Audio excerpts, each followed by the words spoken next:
Hello, everybody, and welcome to the Captain's Quarters, the unofficial Star Trek Rewatch Podcast, where we are rewatching the entire Star Trek franchise in chronological order. We have completed Star Trek Enterprise, the first two seasons of Discovery until they jump into the future. And now we are moving on to Strange New Worlds. Ahoy, Jason. How are you? I'm good. How are you, buddy? Good to I'm be good. back in the captain's quarters. Happy New Year. Happy New Year, buddy. Happy My name holiday is, season. I hope you had a good one. I did, yes. My name is Gabe, and today we're talking about Star Trek Strange New Worlds, Season 1, Episode 1, called Strange New Worlds. This is an exciting time for the Captain's Quarters podcast because we're starting a new series, which there's just something very exhilarating about that. I can't necessarily explain what that is. It's just new and exciting, basically. And so we Strange New watched, Worlds. yeah, and we Not just that, but yeah, we're yeah. in situ. What's We're that? we're in a we're watching a series that is still going on. Oh, okay. Is situ? Is that In situ, yeah. It's still in progress. okay? Is that Latin? Yes. Okay, never heard that one. And so, yeah, anyone who's paying attention, so we're going chronologically based on the in-universe date. So last episode we watched The Cage, um, which I believe was the year 2254. Yeah, I think so. Something like that. And and so the thing is with this episode, Captain Pike has been on R&R for a couple of years, and we catch up with him, and now we're in the year 2259. And so that's where we're at. We're in the Star Trek year 2259. So what I like to do is read the brief synopsis via fandom.com. Thank you to them. And then we'll get into it. So here we go. When one of Pike's officers goes missing while on a secret mission for Starfleet, Pike has to come out of self-imposed exile. He must navigate how to rescue his officer while struggling with what to do with the vision of the future he's been given. Okay. Ooh. Self-imposed exile. He's like living on a ranch. He's riding horses. They did the choice of having it during the winter, so it's snowing. Some pretty cool cinematic shots of him riding a horse through the snow. He's got a pretty impressive beard going. He has taken a lover in the form of another Starfleet captain. And he gets hailed by Starfleet. And it's kind of like a I'm too old for this shit moment. Or no, more like It's like I can't deal with it. I'm not listening to this. Yeah. he's kind of like I got out of the game years ago type trope thing. Yeah. But it turns out that his number one, Una, is that her Yep. name? Una Chin Riley. Yeah. Mm-hmm. Played by Rebecca Romaine Stamos, has gone missing, and he likes her a lot. It's his number one, and that's enough of an emotional connection for him to say, "Fine, I'll go save her." He recruits Spock. Spock is in the middle of Ponfar, I believe, and Just dinner. Just dinner. Just dinner. I don't know. They seem pretty spicy. Yeah, yeah. Not till later though. Yeah, I mean, and so I mean, Spock's like talking marriage and shares Yeah. a kiss, I believe. I Yeah. was very surprised to see that. Yeah. But yeah, so Pike recruits Spock. They Enterprise is in space dock, and it's actually not quite ready to go. There's still a bunch of tests that it has to go through, but they say, forget them, let's just go. So they go. and they're going to go save number one. And basically, they go to Riley. Is that what it's called? Kylie. Kylie 279. And it turns out there was a civilization that was showing potentially warp capability. And so number one, based on, General Order 1, the Prime Directive, which it would be later be called, made contact, was captured, imprisoned. So it turns out what's going on is there's this civilization that is in the midst of this civil war, and they had developed a technology that mimicked warp technology, and that's why Starfleet sensed it. It was a weapon, basically like an atomic bomb that used warp technology. And so they have to debate, like, does this count? Pike's attitude is kind of like, screw it. It's number one. We're going to go save her. But a lot of trepidation amongst Spock and the crew of, like, what can we do? They end up doing disguises, genetic disguises. So we get introduced to some new characters. One of them is like a geneticist. She does this like accelerated genome thing where it transforms their bodies to look like the species that is on this M-class planet. Pike and Una's temporary replacement, and Spock go down. They infiltrate the base, the headquarters, the source of this warp-based weapon. They learn that the warp-based weapon was actually the result of their work in Discovery, where they had sent the USS Discovery into the future, and the way that they had jumped into the future, but also had created these rifts in space and stuff. This planet, Kylie had observed that, and using their long range sensors or whatever, learned about warp based technologies and then adapted it into a weapon. So it was their fault. It was Discovery's fault that they had been able to make this weapon. And so one side is going to use this weapon to wipe out the other side. And Pike not only saves number one and some other crewmen, but also decides that he's going to reveal himself, and then explains the eugenics war, like the pre-eugenics civil war that was World War III that led into the eugenics stuff.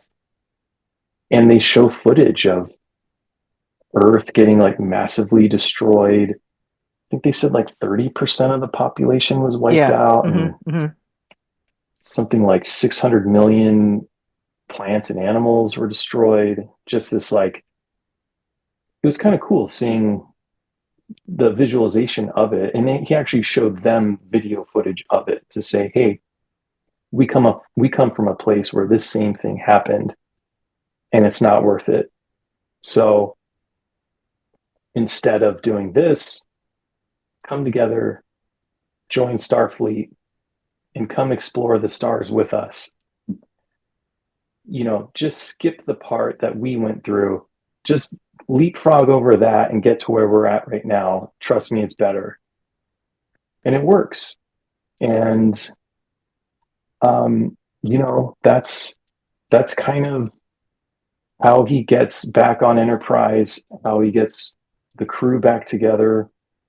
And we're off to the races now with Enterprise is going to go explore. And so, yeah, that's a pretty truncated synopsis, and we can talk about it now. So, my first thing, Nicely Jason, done.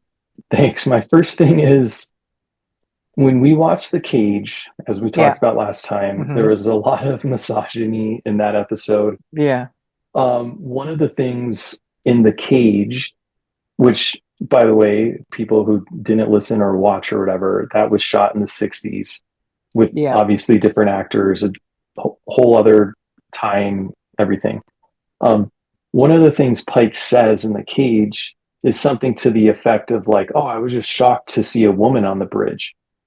And one of the first thoughts I had was like, okay, when we get to Strange New Worlds, like, how are they going to revise Pike's misogyny? I was like, and I assumed they were just going to brush over it, that it was going to be like similar to Discovery, where it's just very diverse and men and women working together, different species. I assumed they were just going to like sweep it under the rug. What I wasn't expecting them to do is attack it head on, and so they made his entire crew women on the bridge. Yeah. I thought that was awesome. So yeah. And like obviously I feel like that was exactly for people who were aware of that from The Cage. Yes. I think so too. I don't know if there's proof to that, but yeah, there's absolutely yeah. 100% agrees. Yeah, so well done by them. That was like the perfect way to handle it. Yeah. And obviously he didn't have trouble with an all-woman bridge except for him. Right. All female bridge, so. Yep, exactly. Yeah. So what'd you think? I liked it a lot. I want to get your thoughts first because, you know. Yeah. Yeah. Yeah, I mean, stylistically, really enjoyed it. You know, Anson, I like him a lot. I think he's a great actor. He's just definitely got that leading man quality for sure that I enjoy. I thought it was interesting how his motivations, you know, the way that they presented his awareness of his like demise, which he figured was like 10 years in the future. The way that it kind of haunts him, and he kind of has like almost like hallucinations about it, like the memories of the time shift crystal that where he saw what was going to happen. Yeah. And he knows he's going to die and he's going to be horribly burnt. And like, I think like it's a way to like explain his sort of reckless abandon. And maybe that's why he's more willing to just kind of break the rules and, you know, because to him, like, what does it matter? I'm going to die anyway. I might as well just do the right thing. Yeah. But that kind of is a very Star Trek thing. It's like, well, what is the right thing to do? And that was the right thing to do. And there didn't appear to be, you know, like when I think about the Prime Directive, it would seem to like be trying to prevent them using that to destroy each other. But instead, they were already going to destroy each other. So what does it matter? We might as well. Well, that was the loophole. Yeah. Yeah. Yeah. And then, what else? I don't know. I liked it a lot. Yeah. I thought it was really good. I'm excited about this series. It wasn't quite as like the prop design and stuff wasn't quite as retro as I was expecting it to be. There definitely was a lot of retro elements. Yeah. but it was nothing like Discovery. So big points for that for sure. And I don't know. Um, I had a lot of questions for you, I think. Okay. Okay. Yeah. Yeah. What I can Fire ask those away. now. Oh, I'm okay. sorry. Well, yeah. Well, so I didn't quite catch the evolution from the is it General Order One? Is that what it's Yeah. called? General Order 1. The evolution of General Order One to the Prime Directive. Like, what's the Yeah. difference? And what is the difference between those two? Because they made it sound like it was General Order One, but then it evolved into the Prime Directive. And I know General Order One is a Vulcan term, perhaps, and maybe that's just the difference. Is Starfleet calls it the Prime Directive, Yeah. but Okay. Yep. Okay. So this is one of the. So this is. I'm glad we start here because this is one of the tiebacks to the end of Star Trek Discovery season 2, mhm, which. So as you know, I did not watch Star Trek Discovery really until you and I, um, in the last, I don't know, couple of months sure, yeah, of doing this podcast with you. And but so I watched Star Trek Strange New Worlds way before, not way before, but before watching Star Trek Discovery. And I was like, oh, that's got to be a thing, on Discovery. I was like, that's got to be a thing that ties back to Discovery. And there are multiple times that we do that, or that they did that. And mhm, in this case, it is the he. So there's a loophole that they use basically, since they couldn't acknowledge that there was even a battle that took place that mhm, sent the previously named ship to the future. yep, Then how could there then be then nor could they there of how the people of Kylie 279 acquiring that warp capability. That was the thing that allowed the people of Kylie 279 to gain knowledge of warp technology. But since Starfleet and the Federation can't acknowledge Discovery or its existence, mhm, then therefore it turns into the Prime Directive. Therefore, that's how General Order 1 become, you know,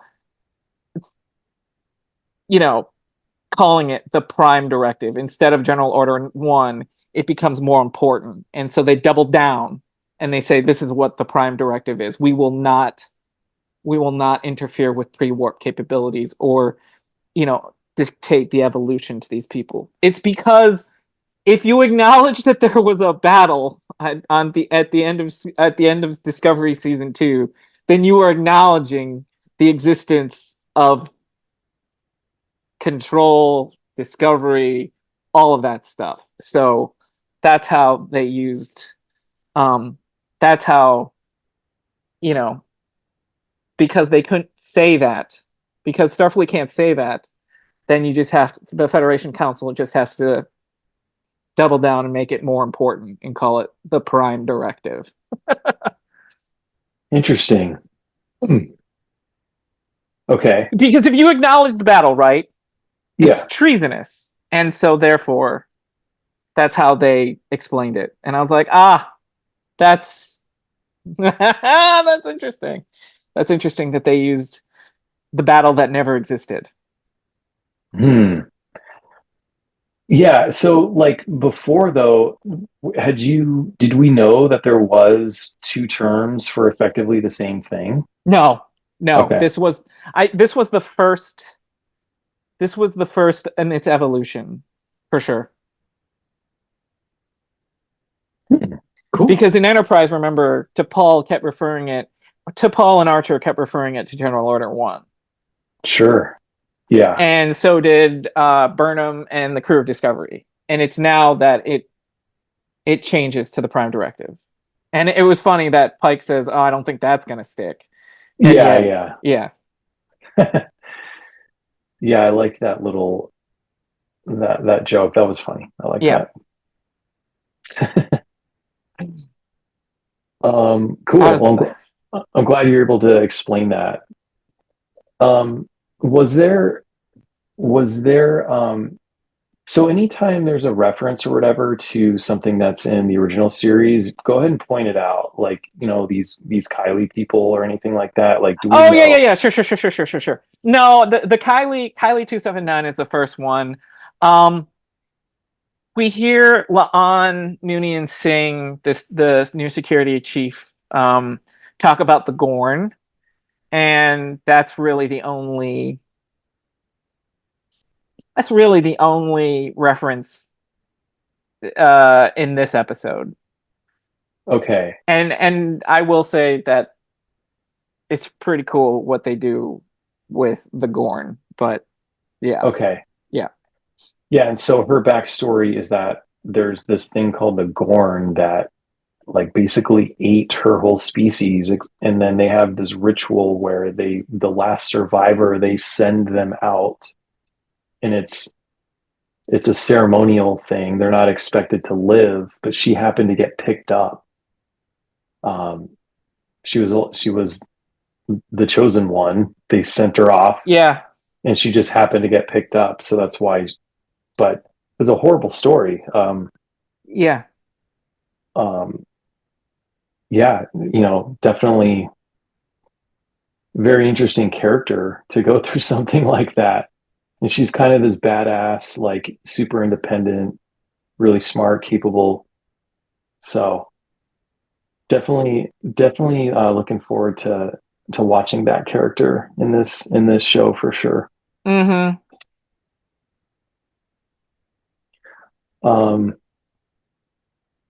Yeah, like,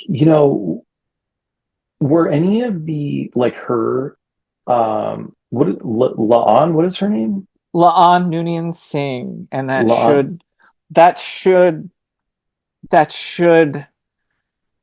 conjure up something for Star Trek fans. So Yeah, so I was going to ask, are any of these characters, I mean, I know number one and oh shit, what is her name? Not Arula. What is her name? Uhura. Uhura. I Yeah. know, and then obviously Spock. Are any of the other ones from the original series? Yes.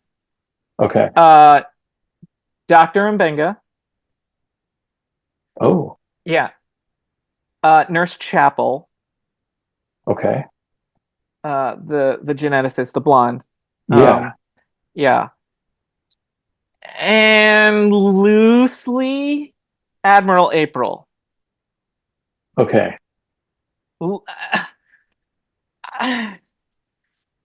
I say loosely because it's not until we get to Star Trek,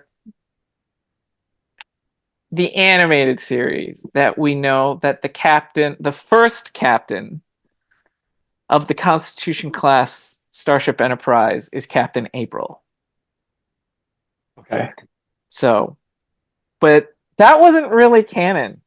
Like, the animated series wasn't like canon really until like more recently, and then obviously Lower decks. lower yeah obviously Strange New Worlds like just runs with it and is really cool that he is now a canonical character.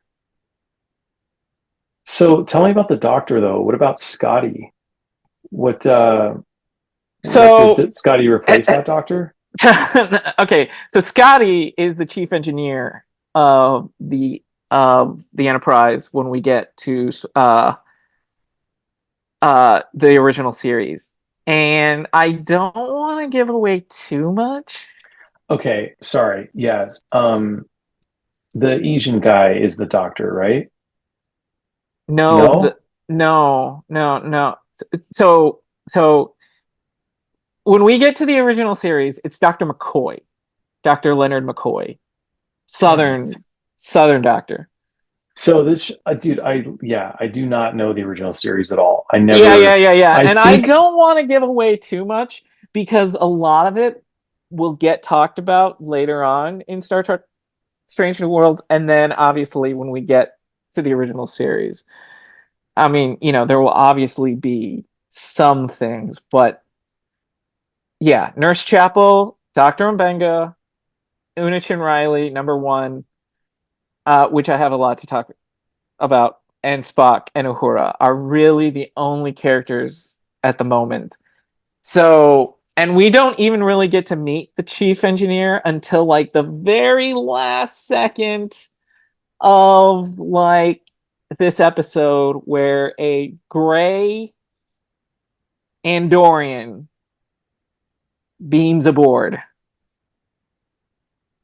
at like one of the very last moments in this episode, and that do we know that he's the chief engineer. Oh, and Lieutenant Sam Kirk is the other character that is not Enterprise but is in the original series, but even then sort of not really.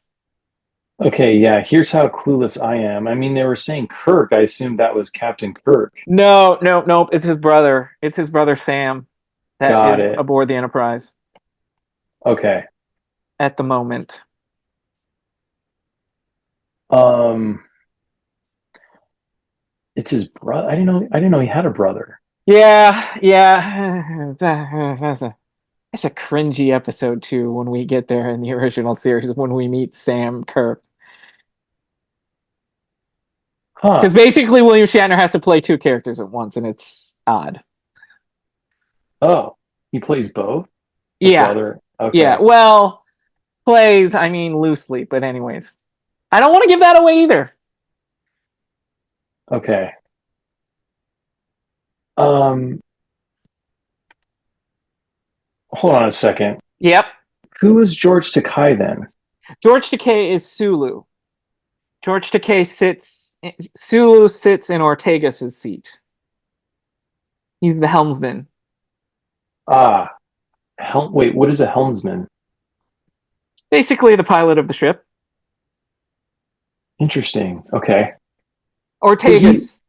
but he's like Japanese American, right? He's Mm-hmm. the He's not there cons yet. He's not there yet. okay. All right, but I didn't make up a character, No, right? you did not Okay. make up a character. No. Okay. Mm-mm. George Takei, George George, Takei. Yeah. George Takei. Takei, Yeah. George Takei Yeah. He was plays the Sulu. He helmsman. will he will succeed Lieutenant Ortegas at some point. Okay. All right. Lieutenant Ortegas. Which one was she? The she's in command. She's in the command seat, but she's got the buzz fade, Okay. and yeah, she's the pilot. She's actually one of my favorite characters. There are a lot of there are a lot of really good characters in this show, but yeah, Lieutenant Ortegas is the helms person of the Enterprise at the moment. Should I be worried about these characters, Ortegas, Should you be and worried? because I mean, if they get replaced, is something horrible going to happen? I mean, that's the only explanation. None of them are I retirement age. mean,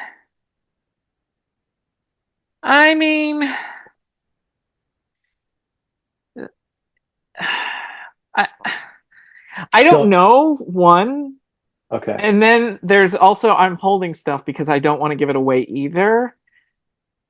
I mean, yes, it's possible that that can happen, but there's also another possibility that they they're just reassigned to a different ship, and they get promoted and they move on. What Okay. happens? Okay. All right. Um. All right. Well, hey. What do you think about this episode? What score would you give it? I loved it. I love everything about Strange New. I loved it. It's uh, it's almost everything. Uh it's an Admirals episode for me. It gets the 3 pips or 4 pips, and then the bars. It's like an Admirals episode to me. It builds on so much of. It does so much world building. Uh it does right by Majel Barrett in so many ways. Um, I mean, number one should have been number one back in the cage, beyond the cage. And so I'm glad that, and Nurse Chapel, she's was played by Majel Barrett, the wife of Gene Roddenberry. Yeah, this is when we talk about the Star Trekiness, the end. I mean, come on, the end, Which part of right? the end? Which part of the end? So when he gives himself up to the Hmm. magistrate, she leads him away, and he emergency calls the Enterprise, and it descends into the upper atmosphere. And the Kyleites, Sure. whatever, they see it, Yeah.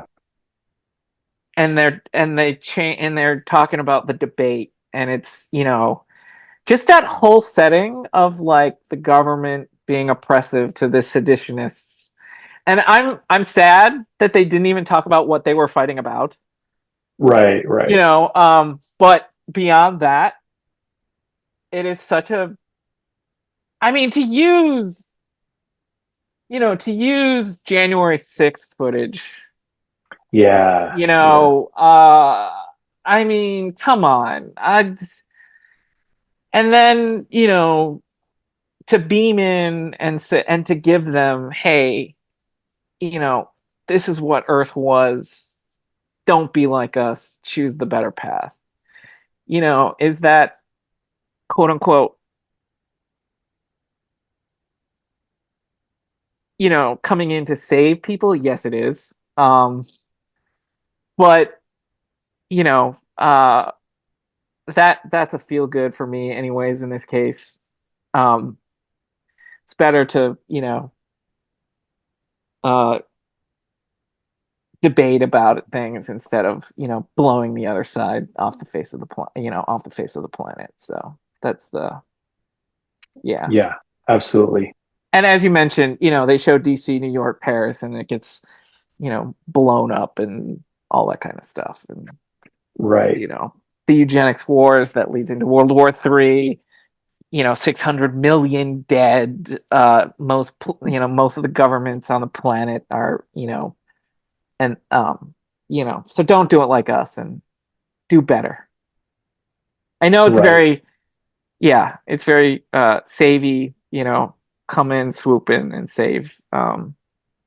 But beyond that, that's yeah, it's one of those things that I was like, yes. Yeah. Like, yeah, that I know that shot when the Enterprise comes in, I was like, oh, that's brilliant because now they have a common fear, a common enemy. If even for a moment, Yeah, they're all squabbling, and all of a of sudden like, this oh my god, what the spaceship heck is that comes. unknown? Yeah, Yeah, exactly. and that is very powerful because Yeah, I feel like that's exactly what would happen here. If we were invaded by aliens. yeah, exactly. And that's the beauty of like science fiction, Yeah. and we talk about this a lot, all the Hmm. time, Yeah. especially with this series.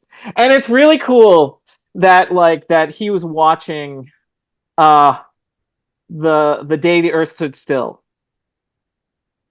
Yeah. uh on his television set in the Hmm. morning making pancakes. I was like, oh, okay, that's cool. I'm Because not familiar it with is that. that, like, it is like the aliens are coming down and all that kind of stuff and gonna destroy the Earth and all that kind of stuff, and it kind of juxtapose the previous, before Star Trek and before Star Wars, I guess, and then it turns it, and it becomes more positive into this, instead of this um apocalyptic view of the future. Yeah, definitely. Um, have you seen The Day the Earth Stood Still? I'm not A familiar with it. long time ago, yeah. Okay. So Yeah, it's about an alien invasion. Yes. First Okay, contact with an alien race. What would that be like? got it. Yes. Okay, okay. Yeah, I think I would give it in the 90s for sure. Probably like a 92%. Okay. Um, it had that Star Trekiness, the the debate. I love that part of which we talked about a lot. I felt like was just completely lacking from Discovery. Yeah. The moral debate. The duty versus what's the right thing to do. Yeah. Um, taking risks um, for the greater good. I feel like this episode epitomized that. Just we have our orders, we can't do this.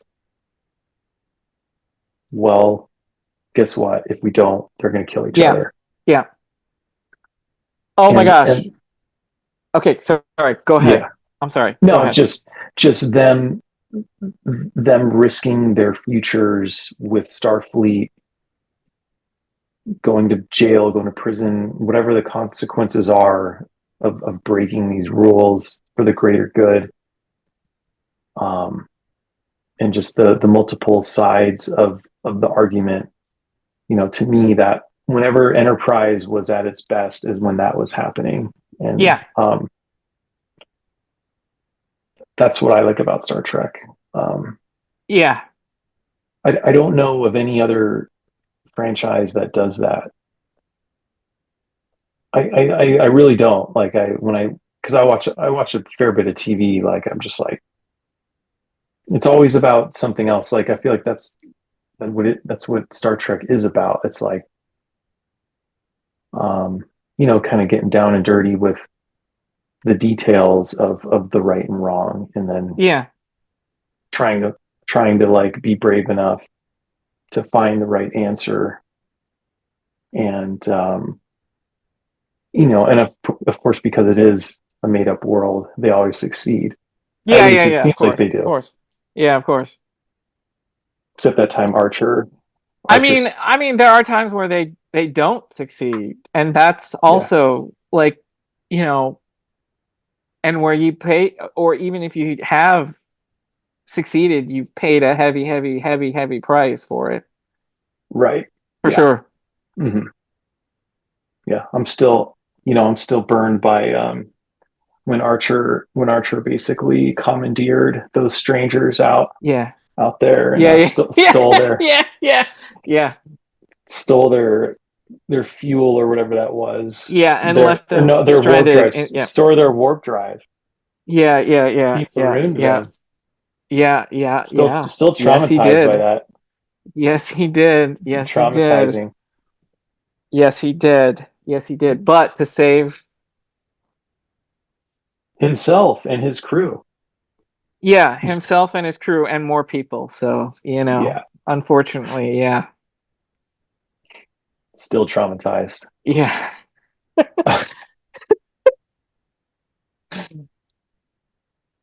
But seriously, can Um, you can you think of any other movie or franchise that does what we're talking about?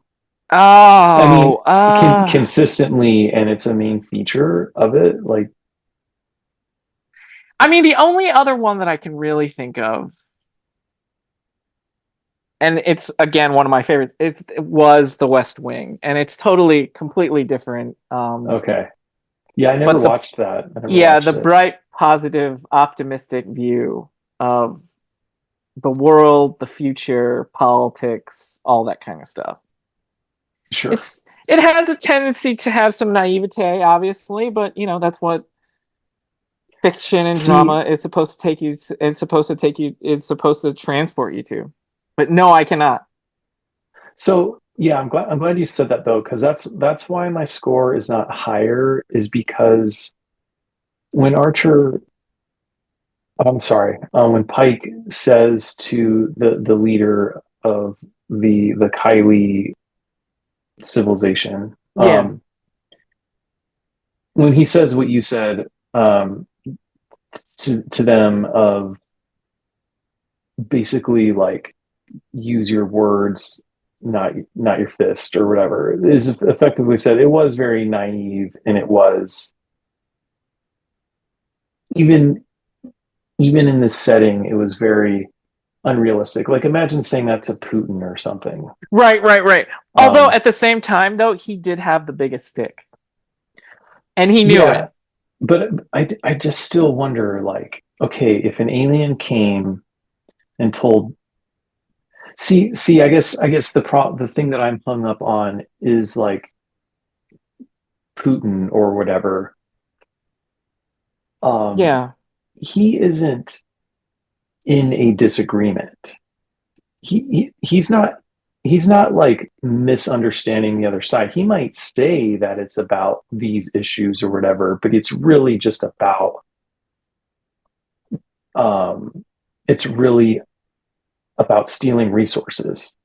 And so maybe Uh his front is that yeah, like they wronged us and they're Nazis, and he'll say these things, but that's really just like the front to justify what is clearly just a uh, land grab. I yeah. And so Yes if and you no. Yes and no. approached him with, hey, I know you guys think they're bad and that you're in this quabble, but if you look at it from another direction, you won't be so mad at them. Well, but the truth, that's assuming that there's truth behind his words, Yeah. and really he doesn't have a problem with them. He just wants their land.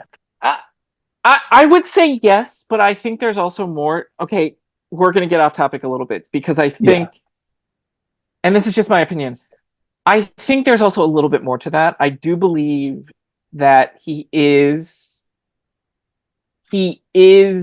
standing up to NATO and NATO expansion. So when the USSR fell and Yeltsin came into power, the West, the United States, basically said there will not be NATO expansion. Well, what happened? Like, very shortly after, Poland, and then we put weapons on the board. We put missiles on the border with Poland, and then and then the West would say, "Oh no, that's it." And then we did it, and the West would do it again and again and again and again, and we did, and the West did push. I am not a Putin apologist. I am just saying that there is more.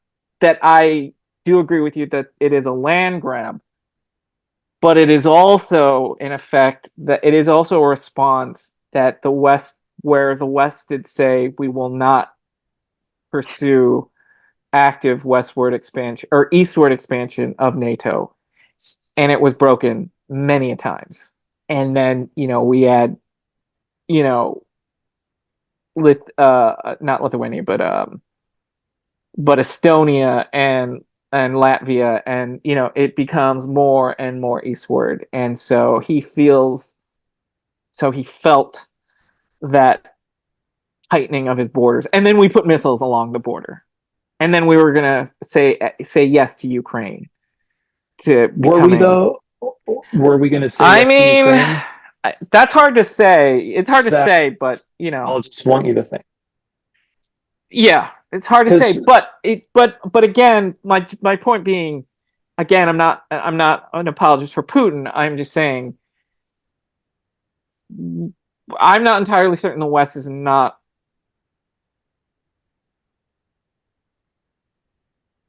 innocent of doing what we did to renege on eastward sure, expansion of NATO along sure, the borders.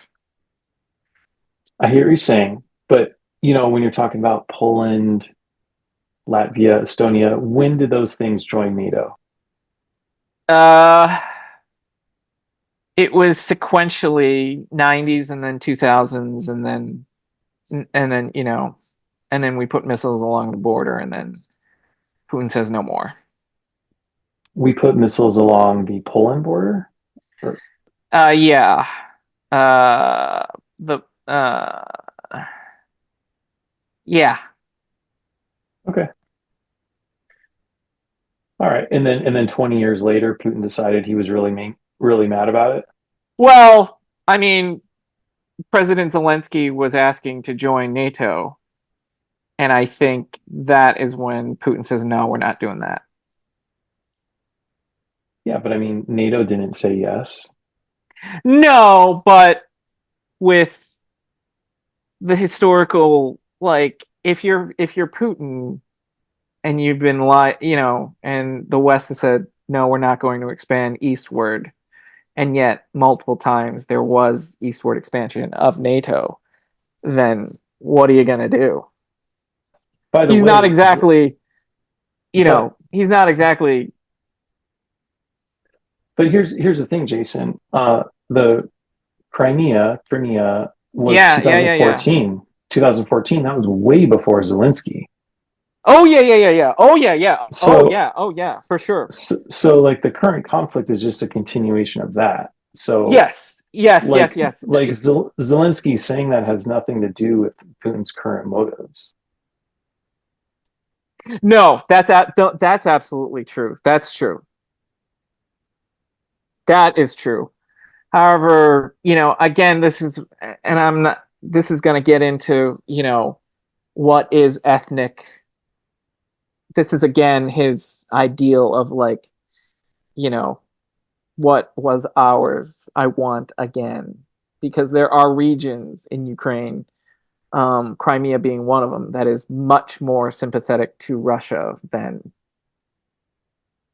Ukraine, unfortunately, And then Zelensky also Supposedly, saying that supposedly, supposedly, but I also think that that's also probably likely true, because Ukraine is such a large. But anyways, beyond that, um, that Zelensky, there was not a middle ground there of what success was. He pushed it so far that it's like, okay, pushing Russia completely out is outright victory, is, that was going to be hard to do. And as we're finding out. okay. I hear what you're saying. And But but again, it yeah, is not it is in no defense. It is in no yeah, no no, no I know. no defense of I know Vladimir that. Putin.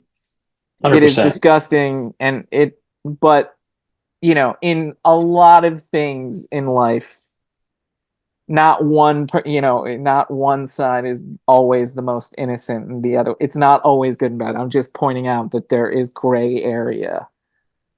Yeah, for sure. I I hear you. I hear you. But the Um ends do not justify the means for me. Yeah, no. It is a yeah. Ukraine is a sovereign country, and they were invaded for ridiculous Nazi special operations reasons. But yeah. Yeah, absolutely. Um well, so yeah, but just because of that, it was like it was a pretty naive setup. That was my only Yeah. the I reason why totally it's get not that. not I get that. 100%. I get Yeah. that. It is. It Yeah. is. It totally is. But again, there is that element of there's just no precedent for that.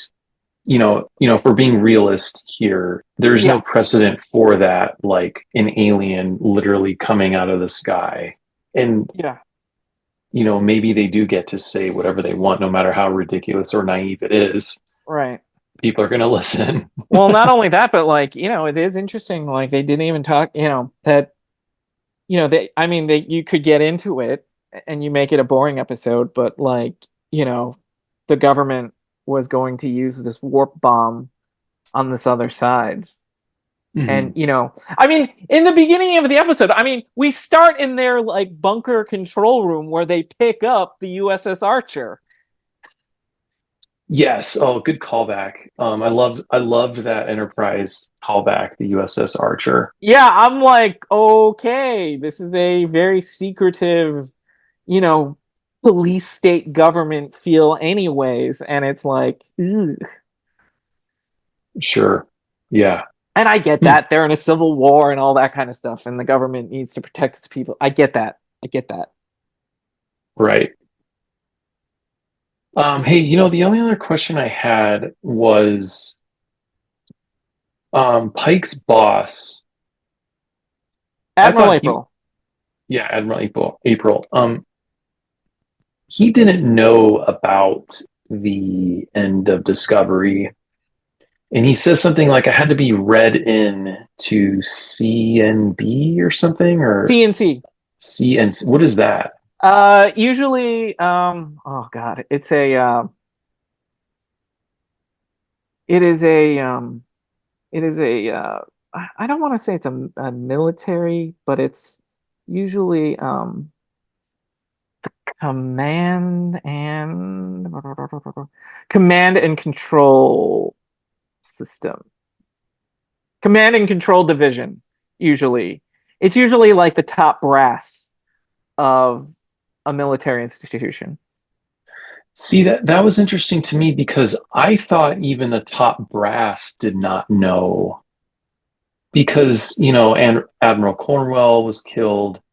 And then later, when they were all being interrogated, they had all got their story straight and they all lied through their teeth Mm-hmm. about what had happened so that they could like sever completely the knowledge of control and discovery, or I guess where discovery went so that control could never find out what happened. So I thought even the top brass did not know about what happened because they lied, because Pike and Spock and everybody lied. But I guess not. Obviously not. Yeah. Yes, yes. Again, that might have just been, so I'm glad you brought that up because I thought something similar. And I'm like, oh, that must just be the bureaucracy of Starfleet, of like Mhm. Starfleet intelligence saying to the Enterprise crew, Spock, Unachin Riley, Captain Pike, that that's kept a secret away from the other Admiralty divisions of Starfleet Command. Sure. I was like, I could totally see whether or not that's true. I don't know, but I'm like, oh yeah, I could definitely see like a large bureaucratic institution being so siloed that Starfleet intelligence keeps that under wraps and doesn't always inform other admirals and even the Sure. top brass of Starfleet Command of what that is supposed to be. Okay. Okay. Yeah. And Again, whether that's true or not, I have no idea. okay. I mean, that has to be what it is. What you just Yeah, said. I mean, Yeah. yeah, yeah, I guess. And the only other note I had was that with Captain Pike, when Yeah. he when sorry, when La'an is talking about the Gorn, Mm-hmm. and she's talking about how the assumption that like she's going to die or the knowledge of imminent death, how that like shaped her actions and her outlook. Mm-hmm. I forget how they worded it in the episode, but the way they said it, the way Pike said it, it almost sounded as if he had an out. Like even though he saw the future of certain death, that it was almost like they were hinting that um, just because he's acting as if he's going to die, he might not. Just like her, she was acting courageously because she thought she was going to die, but then she didn't. And Mm-hmm. I'm wondering if, because we know, I think, or I think from the original series that he does die. I think that's canon or whatever. But I almost got the feeling that they're like maybe giving some hope that he's not going to. I don't know if you got that impression or or not. But Yeah. So, because like, what if he doesn't die? What if he fakes his death? Or what if he disappears and they assume he's dead? Or yeah. Oh man, how do I?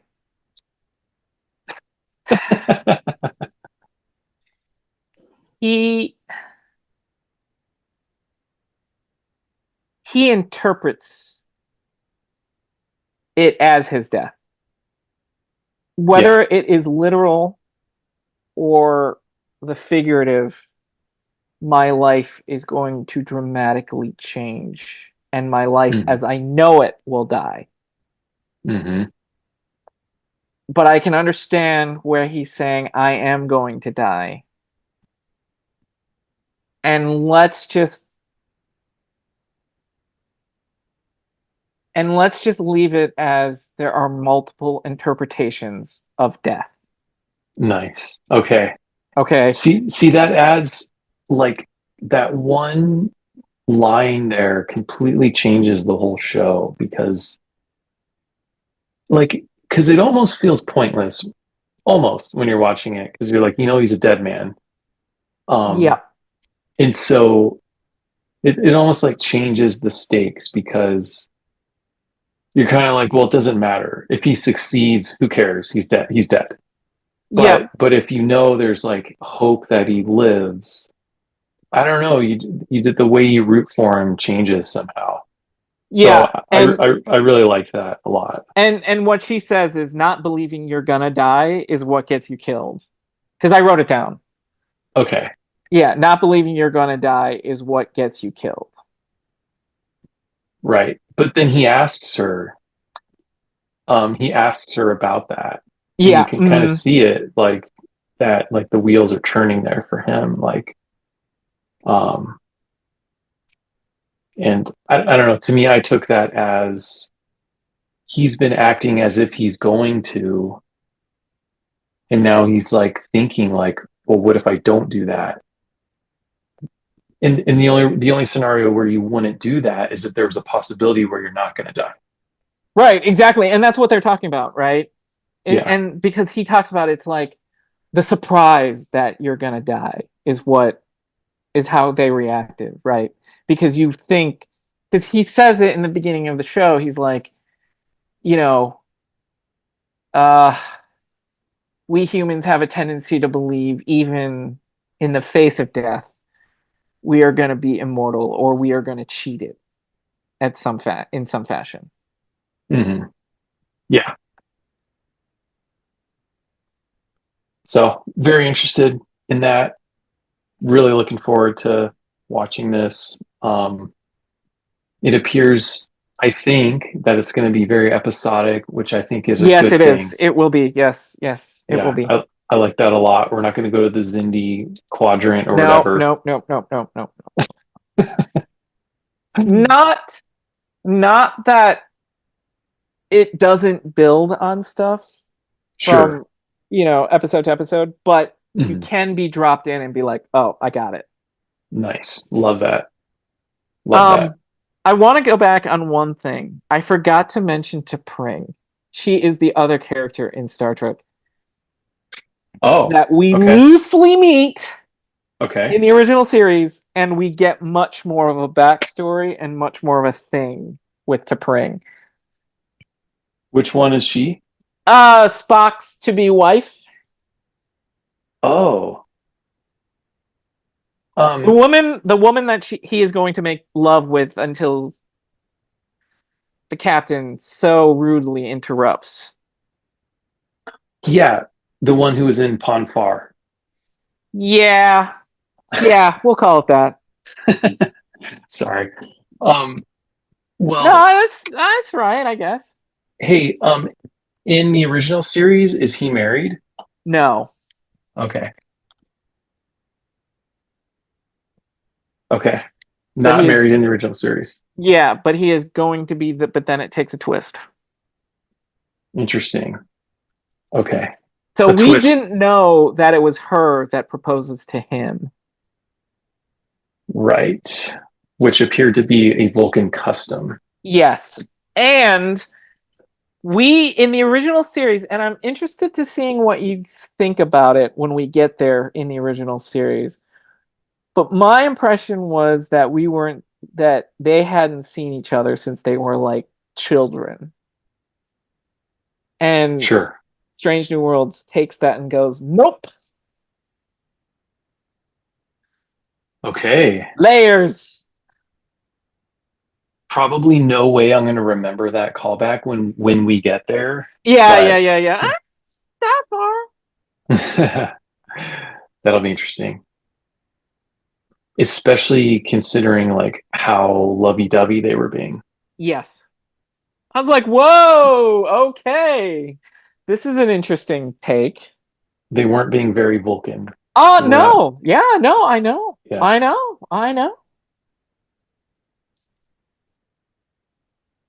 I thought they were going to just have this very sterile, like, most logical, like, debate and be like, ooh, that was hot. Okay. Anyways. I think we beat this one to death. Yeah. Hey, are you caught up on Star Wars? I am. I think I'm like one episode behind. I think we're on 7 now. I think I missed this week. Okay. I will say that, in my opinion, episodes 5, 6, and 7 are very good. And yeah, they're good. Yeah, I agree. Yeah, 5 and 6 at least are good. Yeah, way better than 1 through 4. I still don't understand what's going on, but yeah, that's better. Yeah. Well, we can talk next week. Hopefully you'll get caught up because I will because next week is 8 and that's the series finale, the season finale. Yeah. But I am enjoying it. We talked about in other episodes of the podcast. Jason and I kind of don't get it. I mean, it's not just that it's not for us, because it's not. It feels like it's for younger people. Yeah. But I mean, at the same time, if I were to watch The Goonies right now, or if I were to watch E.T. or something, I feel like I would still enjoy it. Whereas this, even though this is supposed to be the same format, I'm just not like that into it. But again, these last couple episodes, much better, exciting. Like I thought episode 4 was terrible. I hated it. I basically I had to force myself to watch it because I hated it so much. Yeah. But yeah, it got way better. Like, did they get to like why Aten is a jewel planet in 7 at all? I still don't. I'm like, are they holding stuff? What's like?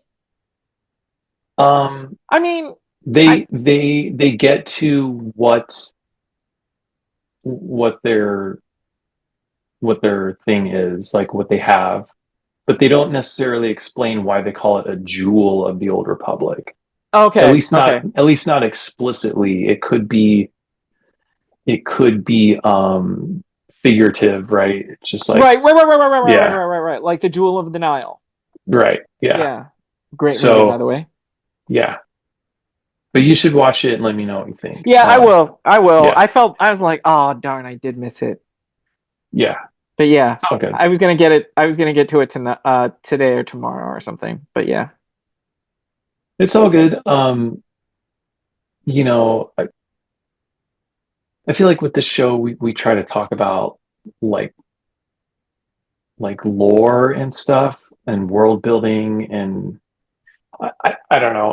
I feel like this show is a one-off throwaway type thing. Oh no! It's not about the larger story. It's about style and adventure and stuff like that. So I don't know. All right. Yeah, I guess that. Yeah, I think that's partially why I'm having a tough time. because it's very separate and independent, which is to say, not that it's bad.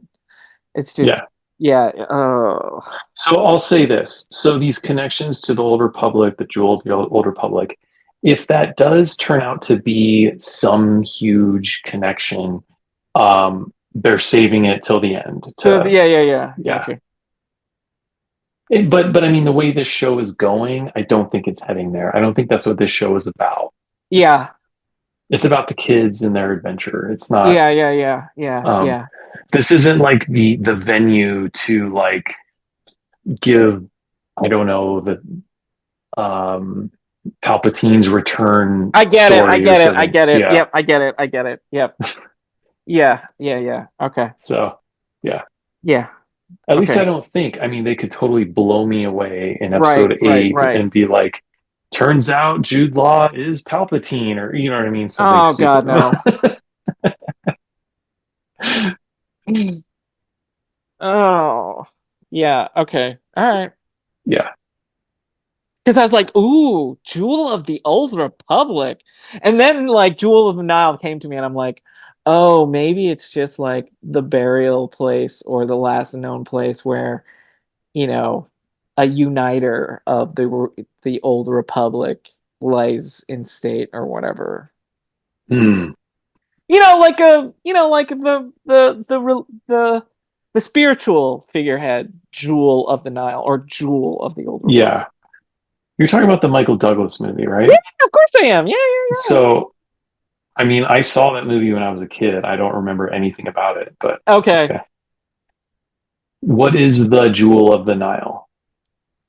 He's a spiritual leader of the Okay. Nile, and he's unites factions of people. Okay. Hey, maybe you solved it, man. Maybe that's it. We should get this up on YouTube so we can be like, hey, Jason guessed it. I really don't think they're looking. I really don't think this planet is going to be, a spiritual figurehead or whatever the case might be. Yeah, but that movie is Indiana Jones. It's 80s It is. Spielbergian like Yes, it is. Yes, adventure. it is. Yes, it is. Yes. So, Yes. okay. I think, like I said, I haven't seen that movie in 30 years, so I Yeah. don't know, but Yeah. probably more than 30 years. Yeah. But okay. All right. All Well, right. Cool. everybody, thanks for listening and watching. Please subscribe and follow us, and we appreciate it. Hit the bell. Yeah, it's been Ring the great. bell. Thank you, Jason. Thank you. Yeah. Thank you always. Thank you to everyone who listens. And until next time, live long and prosper. And may the force be with you.